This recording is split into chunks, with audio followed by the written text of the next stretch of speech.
Well, Bob Grant, you starred on TV, screen and of course the stage. How did you start out in this business in the first place? When I was in my teens, I went to drama school, to the Royal Academy of Dramatic Art, and struggled through that. Didn't learn very much, but enjoyed it. And then was thrown into the world of, well, in those days, weekly repertory. A new play every week. Very difficult to learn, but very good training. And then on to other things. Eventually telly, films and so on. Mm-hmm. How did you come to meet Joan Littlewood, for example? Well, that was curious actually, because in those days she wasn't really known outside a very small circle. I didn't know anything about her at all. My agent said that I got an audition down in Stratford East, down the East End of London. I didn't really know where that was. Anyway, I caught the train down there, and there I was, all dressed up in my best audition suit, my bowler hat, my rolled umbrella. And I arrived in this very, very scruffy theatre in the back streets of the East End, and I didn't like the look of it at all. I thought, oh, this is very, very off, very scruffy. I don't like this. Is that the Theatre Royal, was it? That's right, the old Theatre Royal, yes. Thought, I don't want to work here at all. Well, anyway, to cut a long story short, she made me do all sorts of improvisations and things, and I didn't fancy it a bit. And eventually she said, can you sing? And I said, no. I thought that'll clinch it. She definitely won't want me now. She said, well, you must be able to sing something. I said, I don't know any songs. And she said, well, surely you know the national anthem. I said, well, yes, I just about know that. So I sang that, and I said, well, thank you very much for giving me your time. I shall go now, thinking that I'd blown the whole thing completely, which is what I wanted to do. And she said, you start Monday. And I worked there on and off for, I suppose, about 12, 15 years. And enjoyed it enormously, actually. It was terrific. You then wrote and starred in your own musical. How difficult Instant was Marriage, it? yes. Yeah, how difficult was it to break into the West End as a writer? Well, I was a little bit lucky there, because I was doing a show in the West End. I'd written this musical. Jack Hilton happened to hear the tape of it and got interested, and subsequently Donald Albury, because Jack Hilton was interested, snapped it up, and I sold it within a week of having finished writing it. I see. Did you enjoy starring in that yourself, did you? Yes, I enjoyed that very much indeed. We had a year at the Piccadilly Theatre, and that was great fun. Yes, loved it. How about going back to something like the regular hours of the West End, as you say, the Piccadilly? Is that something you'd like to go back to, or do you prefer the touring? Well, each has its own advantages. Working in the West End can become a bit like an office job. You know, you just sort of clock in and clock out, and you never really meet anybody. You don't meet the company, you don't meet the audience. You only meet the people that you appear with on stage, you know, and it's a rather strange experience. Whereas on tour, you get to meet the audience a lot, you get to meet lots of people around the towns, you get to know the cast a great deal better.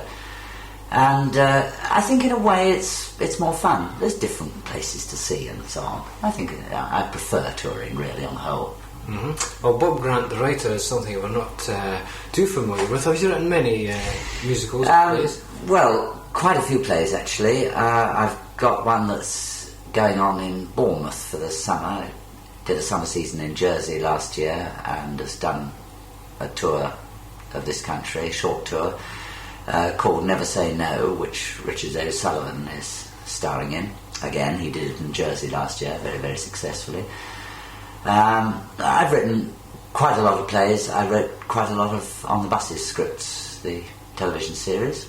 I've written radio plays, television things, all sorts. Mm-hmm. Any plans for any more in the coming, apart from your Bournemouth summer season, for example? Well, yes, I've got a new play which I'm halfway through writing, which I hope I shall put on next year. I've got another one which I have actually finished, which again I hope to put on next year, so that'll be 2 for next year. I think that'll keep me busy. Mm-hmm. Well, when you're not busy, what kind of hobbies do you like to pursue?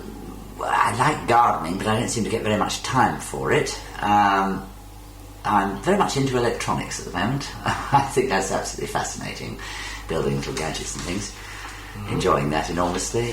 Sailing is my chief passion. Not getting a lot of that at the moment either, but hopefully I'll land up somewhere where there's a boat and I can do a bit of sailing. What types of music do you enjoy? Well, all sorts really, but mostly classical. I think Bach, Mozart are my favourites. But I enjoy all sorts of music, as long as it's good, yes. Is this your second time in Fife?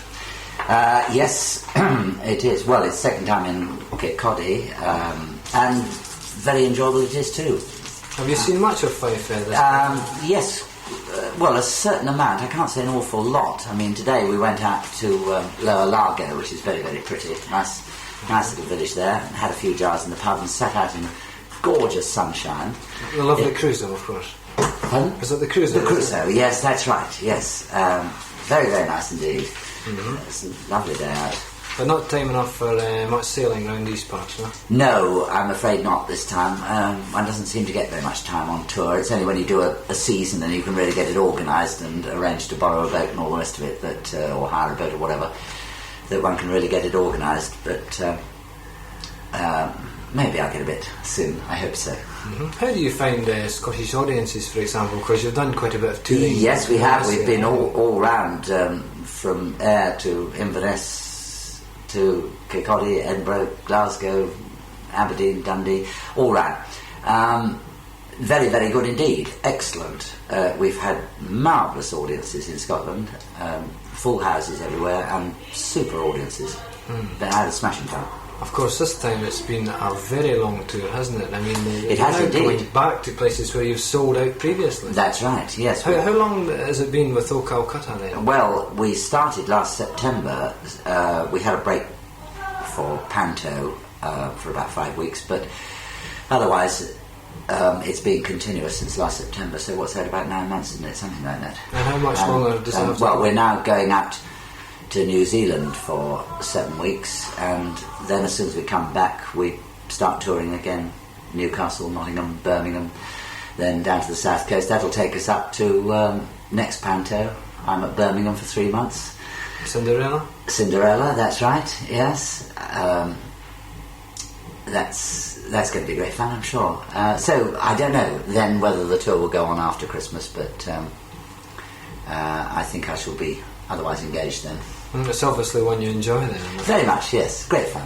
Right, you had, of course, a very successful TV run with Reg Varney on the buses. That's right. How did you come by that part in the first place? That, again, like most things, was sheer chance that I happened to be doing a show called Mrs. Wilson's Diary, which was subsequent. That was on in London for about a year, and it was subsequently televised. And the producer of that was looking round for likely people for this series, which nobody thought would run at all. We were booked for just 7 episodes, and really everybody thought that would be about it. So we did our 7 episodes, and then we did another 6, and then we did another 13, and so it went on, and 6 years later, we were still doing it. And 3 feature films, and it was, of course, an enormous success. It was rather interesting, actually, because originally the writers, Ronnie Wolfe and Ronnie Chesney, took that series to the BBC, and the then head of light entertainment at the BBC said, "This will never make a series." So it's one of those, and then, of course, well, the rest is history. As you said, the feature films, Holiday on the buses, etc. How do you think it moved to the big screen? Was that a success as well? Well, they were, yes. The films were extremely successful, particularly the first and the third. They all made money, and they played all over the world very, very successfully. I think it was probably one of the only TV series that did transfer successfully to the big screen. It's certainly the only one that had 3 films made of it, and 3 that made money, a lot of money. An awful lot of the television shows that have been put onto the big screen haven't been successful and have lost money. I think I'm right in saying that ours was the first, and certainly the biggest money spinner. Is film acting a part of the business you'd like to have been into more? Or? Yes, I would actually. Yes, I haven't done a lot of films. I don't suppose I've done more than about 10, and I would like to do some more, it's quite a different life altogether. It's very strange. I mean, you work in very short, hectic bursts, and then you sit around for another hour or an hour and a half or something while everything's shifted about, and they fiddle about with the lights and they fiddle about with the camera and everything, and then you get up and perhaps do a minute of screen time, which altogether has probably taken about 4 hours to do. It's a very strange life, but it's great fun, I must say, great fun. Well, when the series eventually folded, did the cast feel as if they'd had enough? Or Yes, I think we all agreed that we wanted to quit while we were ahead. The series was still very, very successful, and we didn't want to just go on to the point where people were saying, oh gosh, not that boring old rubbish again, So we quit while we were ahead. I think after 6 years, anyway, we'd all run out of ideas as much as anything. Were you yourself afraid of being perhaps typecast as a bus conductor? No, I don't think so. I don't think that's something one really considers. If something like that comes up, you do it and you worry about it afterwards. Although, it was difficult. I think it was difficult for all of us afterwards for a time, because people tend to only think of you as that character. But, it doesn't bother me. Does you get many instances, for example, with people coming up to you in the street expecting you to be a real bus conductor? Oh, yes, all the time, yes, yes. And did you do any sort of public appearances? Yes, many. Bus canteens and stuff yes, like that? Yes, in fact, I'm doing one next week in Reading because the buses are on strike down there, so we're going to do a little bit on that. Do you still keep in touch with Reg Varney? Yes, indeed. As I saw him not long ago, yes. And where's he working now? Well, he does mostly cabaret work now. He goes out to Australia every year, does 2 or 3 months out there in cabaret. But we would like to do some more telework together, if the right thing comes along. Mm-hmm. How did you find yourself when the series finally broke up? Were you sort of in a vacuum, or did you have something lined up right away? Well, no, I didn't really have anything lined up, but no sooner had we finished that than my agent said, how do you feel about going to Perth? And I said, oh dear, all the way out to Scotland, what's it to do, you see? He said, no, not Perth, Scotland, Perth, Australia. And we had about 4 days to pack, get on the plane and shot off to Western Australia. I don't mean to say that I don't like Perth in Scotland, but I just wanted a bit of a rest and a holiday after all that work. In actual fact, of course, it was a very nice holiday going to Australia. Mm-hmm. Well, you're currently starring in O Calcutta, one of the world's most famous and controversial shows. What attracted you to that part?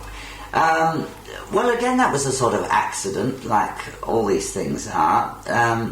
The producer phoned me up and said that he was going to do this show, and he asked me to rewrite it because it was all rather dated and old-fashioned, the London material. And I said, yes, fine, I'll have a go at that. And so there I was, slaving over a hot pen, and he said, well, now you've written all this stuff, how do you fancy doing it? So I thought, well, I mean, I can't very well ask somebody else to do my stuff if I'm not prepared to, so I said, yes, all right, then I'll have a go. I only made one proviso. I said, I'm not going to take my clothes off.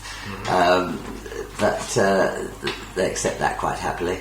And so here I am, and enjoying it enormously. For me, it's going back, really, because I started off as a stand-up comic many, many years ago, around the halls, in strip shows, and here I am back again, a stand-up comic in a strip show.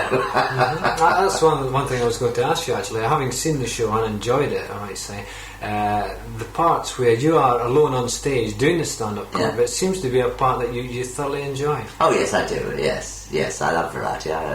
It's great fun. It's a nice change to be doing something like this. That's what really appealed to me, the idea of doing a bit of variety again, touring a review. I like it.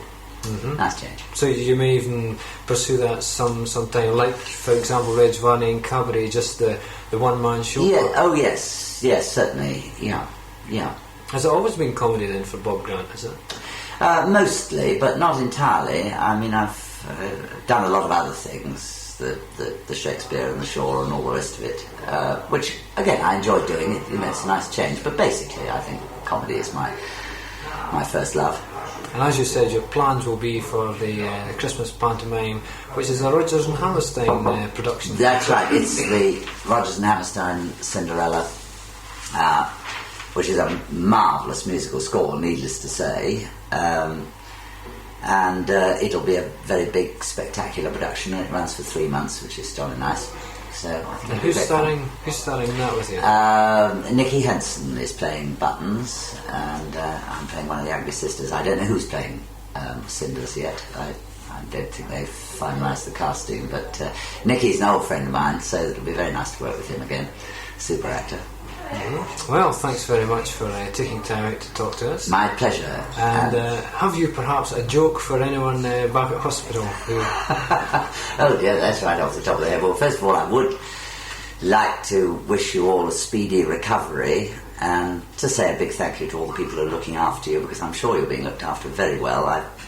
I've been in hospital a few times myself, and every time I've really taken my hat off to the nursing staff. They really do work terribly hard, and they're a smashing bunch. As for jokes, oh well dear, it's very difficult to think of one just off the top of my head, particularly with a show like this. Some of the jokes are a little bit risque. But perhaps a true story would be better still. The power of television. A couple of years ago I was in Bombay, and a ragged little urchin, I suppose he was probably only about 5 or 6 years old, just dressed in a loincloth, was staring at me very, very intently for a very long time. And eventually he said, "Underbuses, underbuses!" And where this little urchin could ever have seen it, I don't know, but I suppose he must have seen it in a shop window or something like that. But it was quite astounding to be standing in a street in Bombay and know that you were known even by a scruffy little street Arab like him. And it was really very touching and very heartwarming and very funny. Well, from the world famous Mr. Bob Grant, thank you very much. Thank you.